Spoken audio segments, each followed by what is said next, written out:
Oi, pessoal. Essa é a primeira aula do curso de Teoria da Computação do campus da UFC em Crateús, no contexto do curso de Ciência da Computação.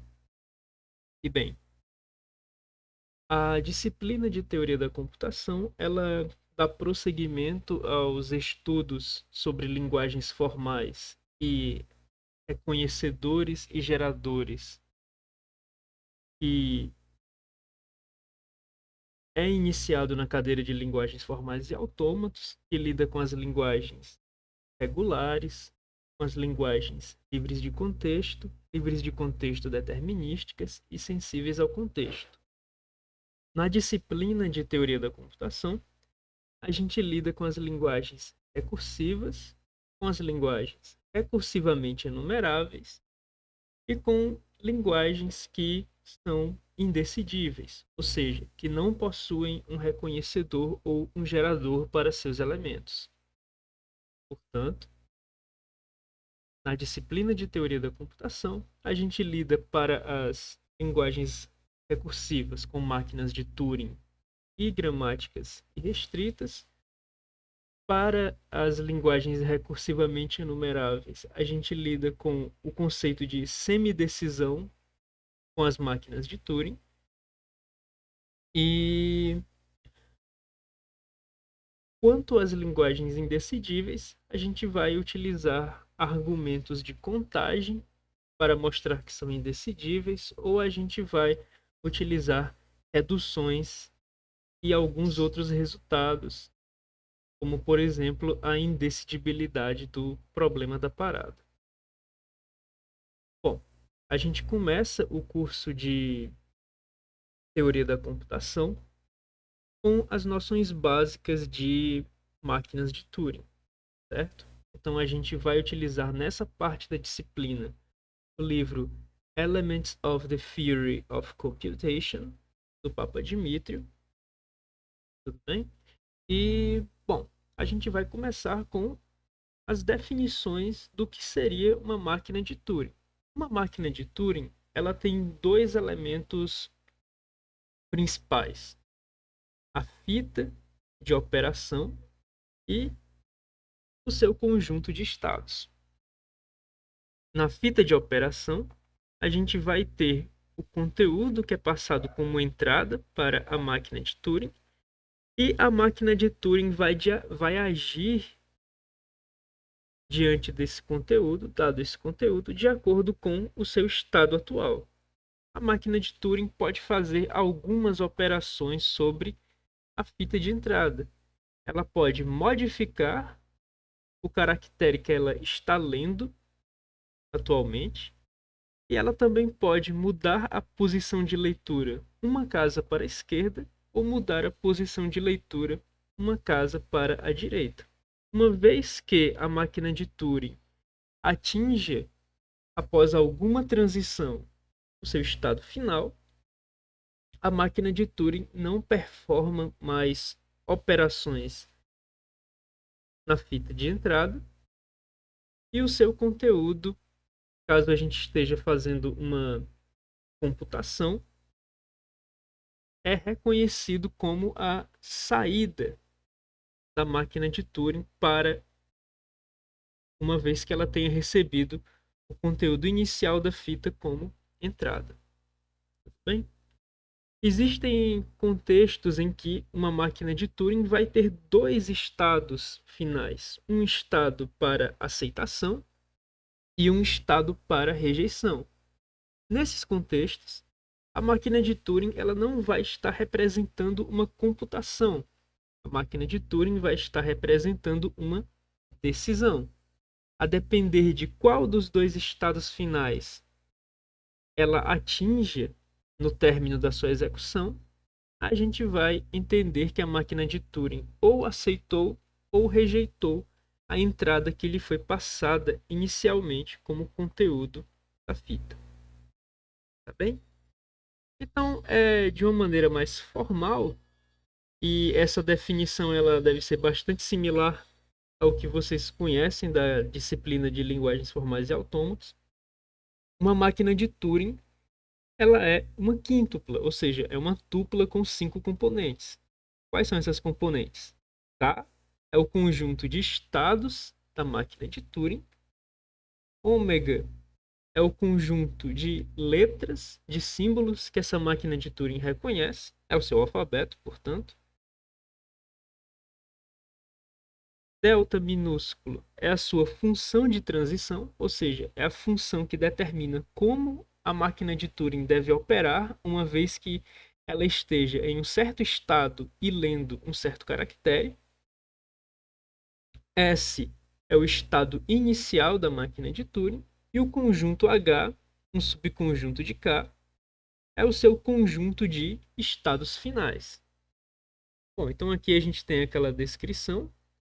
Uma coisa que a gente vai notar é que numa máquina de Turing, o alfabeto ele sempre vai conter um símbolo especial, esse símbolo bem aqui, para representar um espaço em branco na fita da máquina de Turing. A gente também vai utilizar dois símbolos especiais como resultados, como possíveis resultados de uma transição, mas esses símbolos não fazem parte do alfabeto, eles apenas representam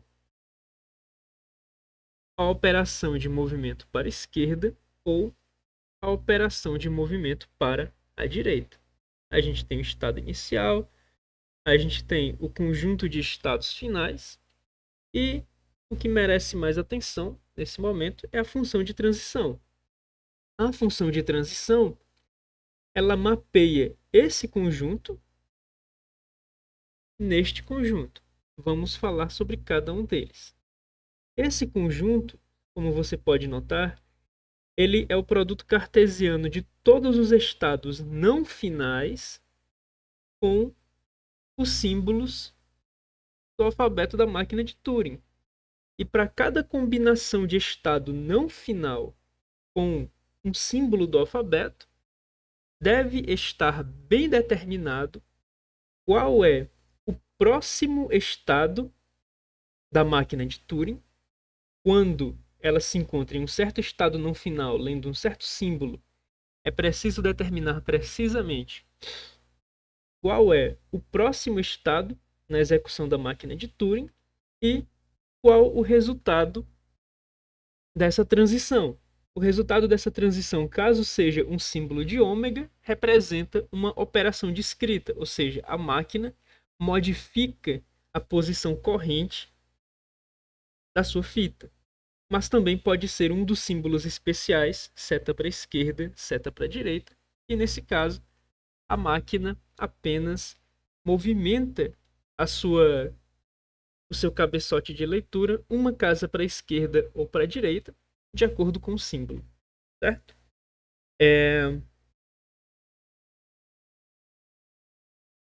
Algumas convenções vão ser adotadas. A convenção que vai ser adotada é que a fita da máquina de Turing ela sempre começa com esse símbolo, ou seja, a primeira posição na fita da máquina de Turing é esse símbolo triangular apontando para a direita.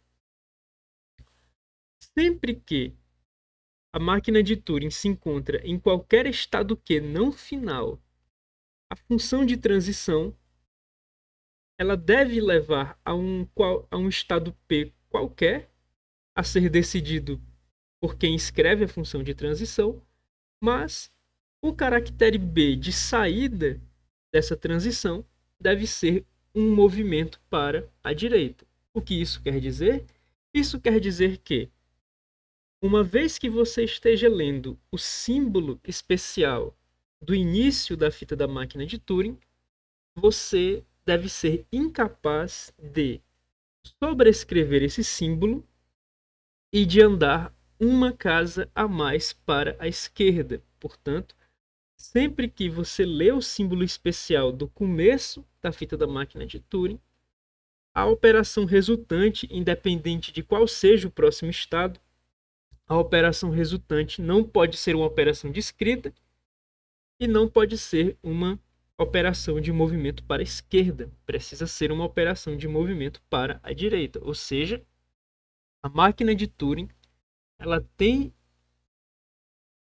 um fim na extremidade esquerda da sua fita, e a representação desse fim não pode ser sobrescrita e não pode ser ultrapassada.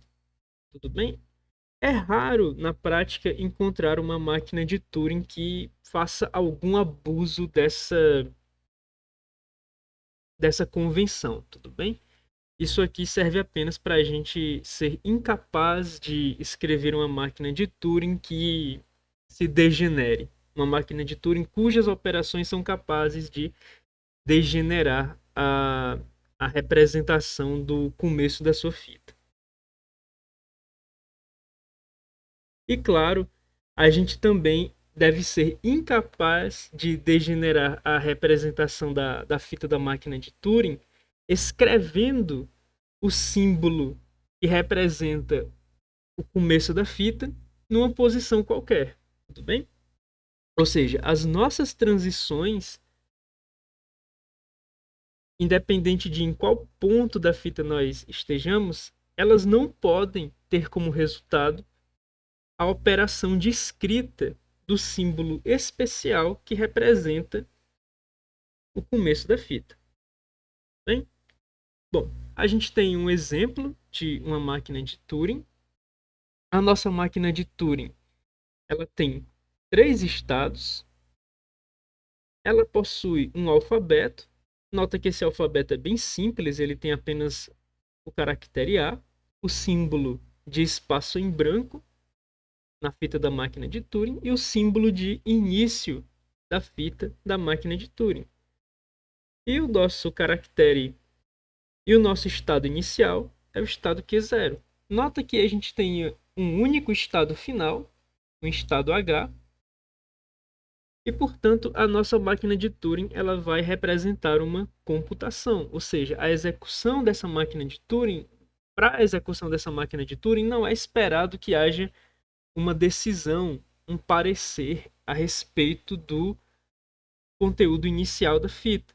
É esperado apenas que haja uma modificação no conteúdo inicial da fita e o resultado dessa execução vai ser tido como a saída da máquina de Turing, ou seja, o conteúdo da fita após a execução da máquina de Turing vai ser tido como a saída da máquina de Turing.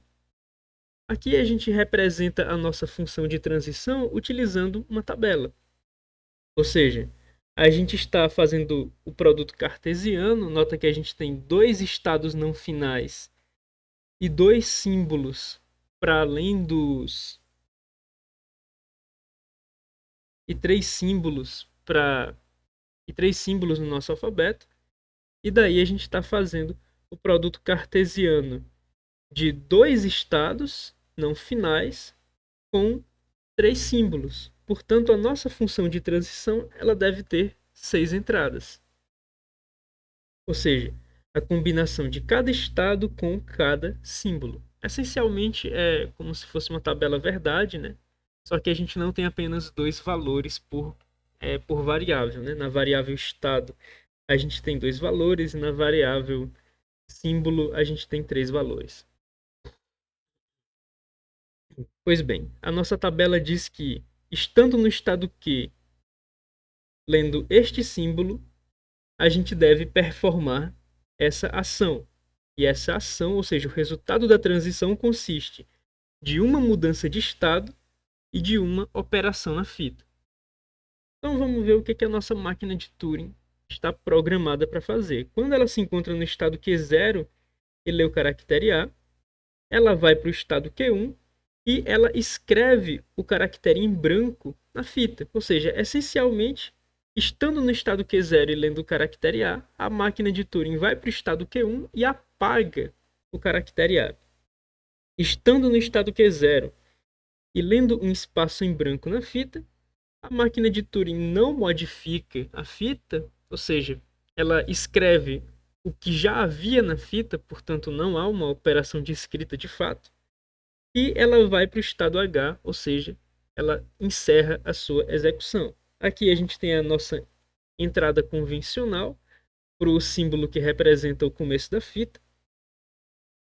Se por acaso esse símbolo for lido, a gente não muda de estado e vai para a direita. No estado Q1, sempre que a gente lê o caractere a gente vai para o estado Q0 sem modificar o conteúdo da fita. No estado Q1, uma vez que a gente leia um caractere em branco, a gente vai para o estado Q0 andando uma posição para a direita. E novamente a nossa entrada convencional para o símbolo especial de início da fita em relação ao estado Q1, indicando que uma vez que se esteja no estado Q1 e leia-se o símbolo de início da fita, a gente não muda de estado e vai para a direita. Lembrando que a única convenção é que você precisa ir para a direita, mas você poderia, se quisesse, você poderia mudar de estado, tá bom? E o que essa máquina faz?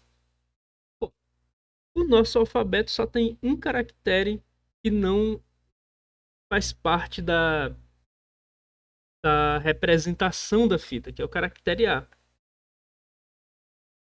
E como você pode notar, a gente começa no estado Q0 e quando a gente lê um caractere a gente vai para o estado Q1 e apaga esse caractere A. E a gente está na próxima transição da máquina, no estado Q1, lendo o caractere vazio que foi escrito por essa transição, a gente volta para o estado Q0 e anda uma casa para a direita.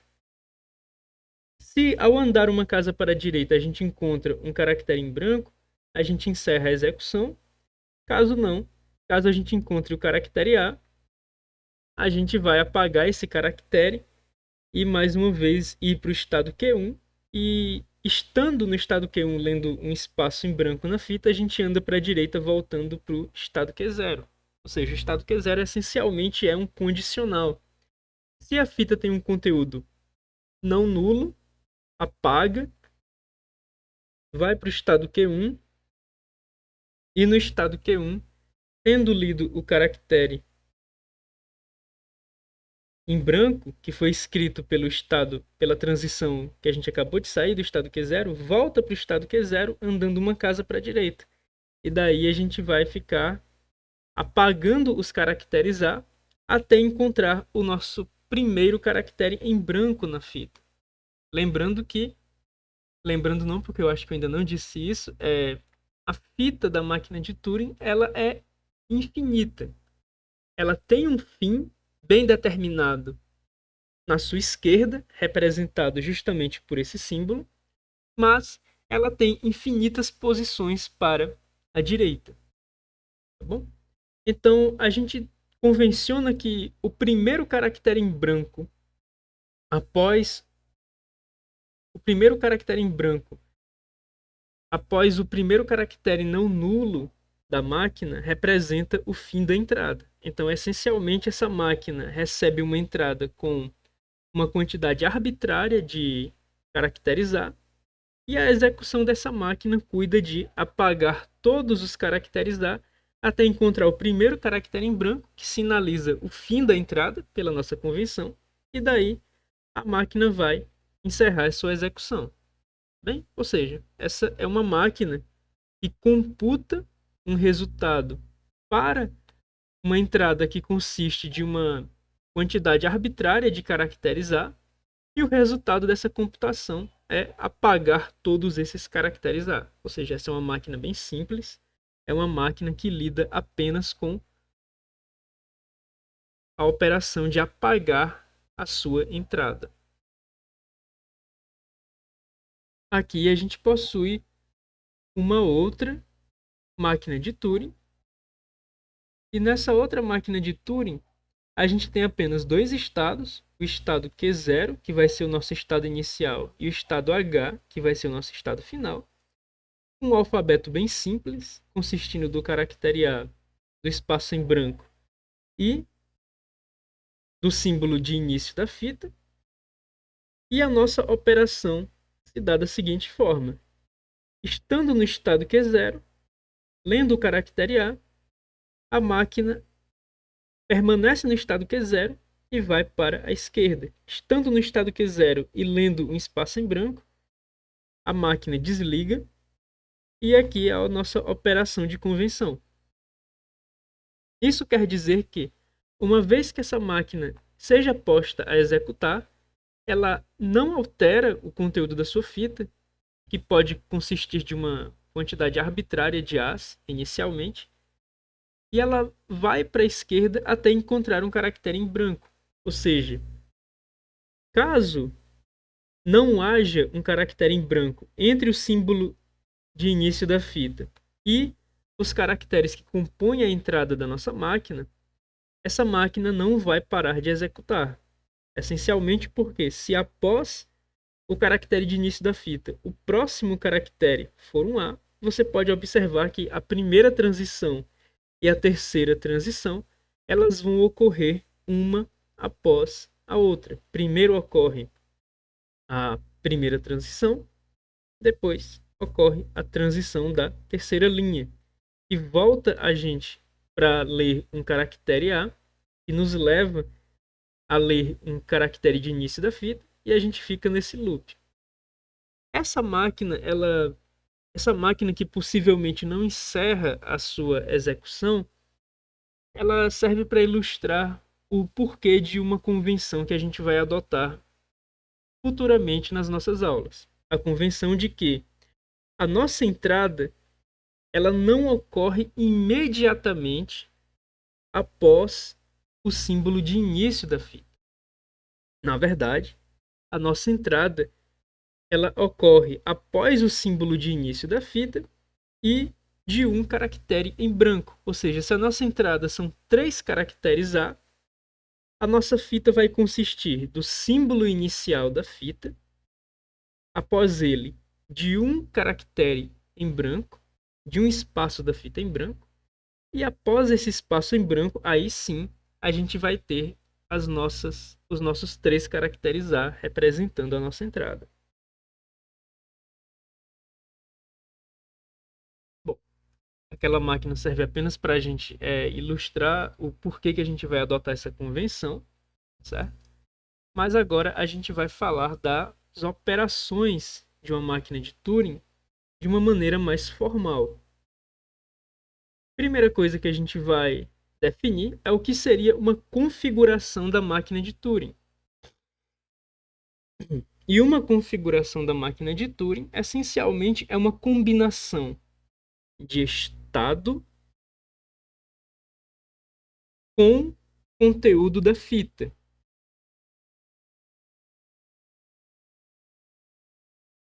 Na verdade, sendo mais preciso,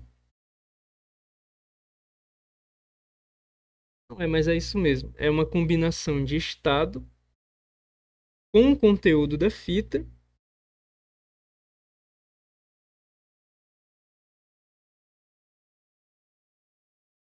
E essa parte eu não estou lembrando precisamente o que ela representa, mas a gente pode encontrar isso facilmente no texto. Never end with a blank unless the blank is currently scanned as.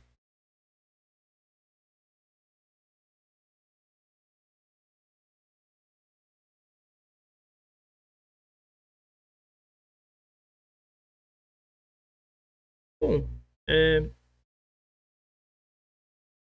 eu estou estranhando um pouco essa notação em tripla. Eu estava esperando uma notação em par, tá bem? E eu estava esperando uma notação em par, mas esse caractere, na verdade, essa terceira componente, ela deve representar a posição da cabeça da fita da máquina de Turing. Ou seja, a gente tem o estado atual, o conteúdo atual da fita e a posição da cabeça da máquina de Turing. Eu só não entendo de que forma isso é representado utilizando essa notação, certo? A notação com a qual eu estou acostumado a lidar é essa notação bem aqui. Então a gente vai adotar essa versão mais simplificada de configuração. para o conteúdo da fita. Ou seja, a nossa configuração ela vai ser um estado, a combinação de um estado, junto com a combinação de um conteúdo da fita. Aqui a gente tem o símbolo inicial da fita e o restante do conteúdo da fita. Nota que um dos caracteres está sublinhado e esse caractere sublinhado, seja nessa configuração de fita, ou nesta outra, esse caractere sublinhado ele representa a posição corrente da cabeça da máquina de Turing.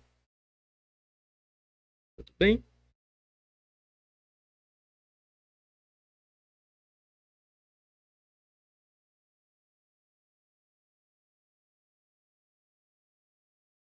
E uma vez que a gente tenha uma representação dessa forma para uma configuração,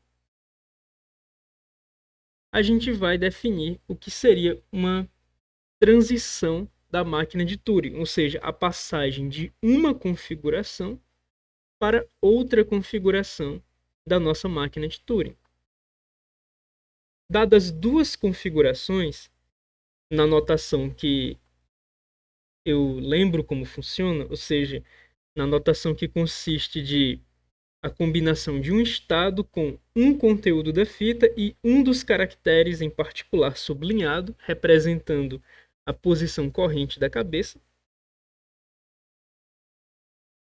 a gente vai determinar que, a partir desta configuração, a máquina de Turing passa para esta configuração se e somente se, para algum B pertencendo ao alfabeto ou as operações de ir para a esquerda e ir para a direita, a gente tem que a nossa função de transição leva do estado Q1 para o estado Q2, sinalizando justamente a mudança de estado de uma configuração para outra.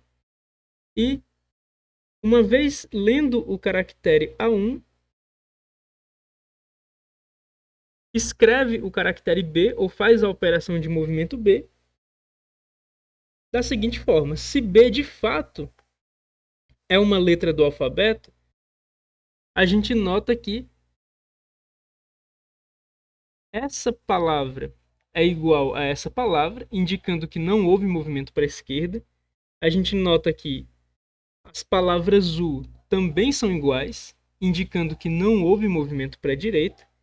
E, no caso, o caractere que se encontra sob a cabeça passa a ser B. Ou seja, se B de fato é um símbolo do alfabeto, se B é um símbolo do alfabeto e não uma das operações de movimento, então A2 vai ser igual a o símbolo B, já que isso vai representar uma operação de escrita na fita. No segundo e no terceiro caso, a gente vai ter as operações de movimento, tá bom? Detalhadas. A gente vai dar um exemplo de como se dão esses passos da máquina de Turing. Ou seja, no primeiro caso, a gente imagina que a nossa função de transição ela indica que se a gente está no estado Q1 lendo o caractere A gente vai para o estado Q2 escrevendo o caractere B e nota que nesse contexto A e B de fato são símbolos do alfabeto. B não está possivelmente representando uma operação de movimento. B de fato é um símbolo do alfabeto.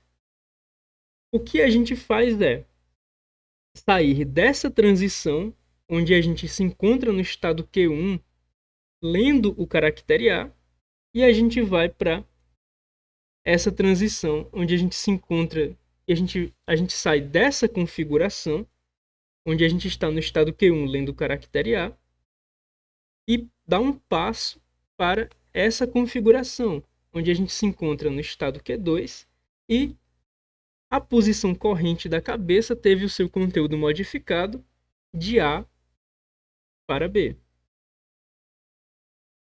Nesse segundo caso, a gente tem uma transição em que a gente ilustra uma transição em que a gente se encontra no estado Q1 e lê um caractere A, e a nossa função de transição diz que a gente vai para o estado Q2 e vai andar uma casa para a esquerda na fita. Então, para essa posição, o que vai ocorrer, para essa configuração, o que vai ocorrer é a mudança de estado de Q1 para Q2. E nota que o que vai mudar na nossa fita, no estado da nossa fita, é apenas o sublinhado. O conteúdo não vai mudar, mas o sublinhado ele vai andar uma casa para a esquerda, ou seja, ele vai deixar de sublinhar o caractere A e vai passar a sublinhar o caractere B, indicando que a cabeça da nossa máquina de Turing andou uma casa para a esquerda. Já no caso 3, a gente vai mostrar que se a nossa transição indica que no estado Q1, ao ler um caractere A, a gente deve ir para o estado Q2 e andar uma casa para a direita, a gente deixa de sublinhar o caractere A e passa a sublinhar o caractere B, representando justamente que a gente andou para a direita, certo? E também representar a nossa mudança de estado na primeira componente das nossas configurações, ou seja, dessa vez, de acordo com a nossa função de transição, o passo da máquina de Turing vai levar a gente do estado Q1 para o estado Q2. Nos itens B dos casos 2 e 3, a gente tem exemplos de operações de movimento no extremo da nossa entrada. Ou seja, se a gente se encontra no extremo da nossa entrada, não tem a ver especificamente com essa transição. Se a gente se encontra no extremo da nossa entrada e a gente anda uma casa para a esquerda, a gente volta para o último caractere da nossa entrada. E caso a gente já esteja no último caractere da nossa entrada e anda uma casa para a direita, a gente representa esse caractere em branco como parte da fita. Lembrando que existe uma quantidade arbitrária, uma quantidade infinita de caracteres em branco para a direita da fita. Então, a gente poderia estender uma sequência de caracteres em brancos para representar passos para a direita o tanto que a gente quisesse.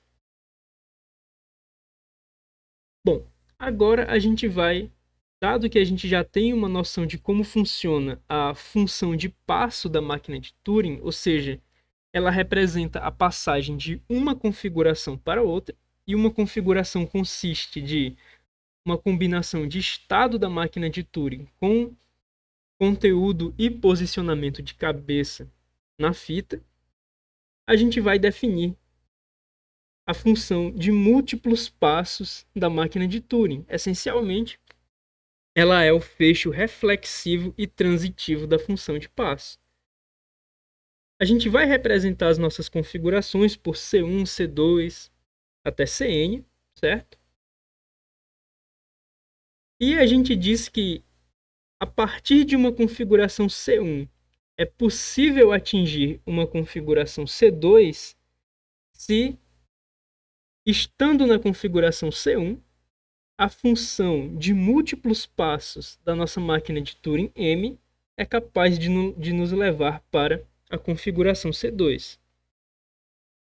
Uma computação da máquina de Turing M vai consistir, portanto, de uma sequência de configurações, de tal forma que, a partir da configuração C0, um passo da máquina de Turing nos leva para a configuração C1, e mais um passo da máquina de Turing nos leva para a configuração C2, e assim por diante, até a gente atingir a configuração Cn.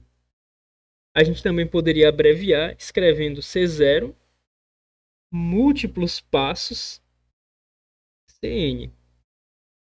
Nesse caso, a gente diz que a nossa computação tem comprimento n, porque apesar da gente estar lidando com n mais uma configurações, C0 é a nossa configuração inicial, portanto é uma espécie de configuração em repouso. A máquina de Turing não fez ação para estar com a configuração C0 e ela executa N passos para chegar à configuração Cn. Então a gente diz que a computação tem comprimento N, apesar de ter Cn mais uma configurações. Afinal, ela tem N passos. E daí a gente não precisa determinar uma quantidade arbitrária de passos com o asterisco. A gente pode escrever que a partir de C0 é possível chegar em Cn fazendo exatamente N passos da máquina de Turing.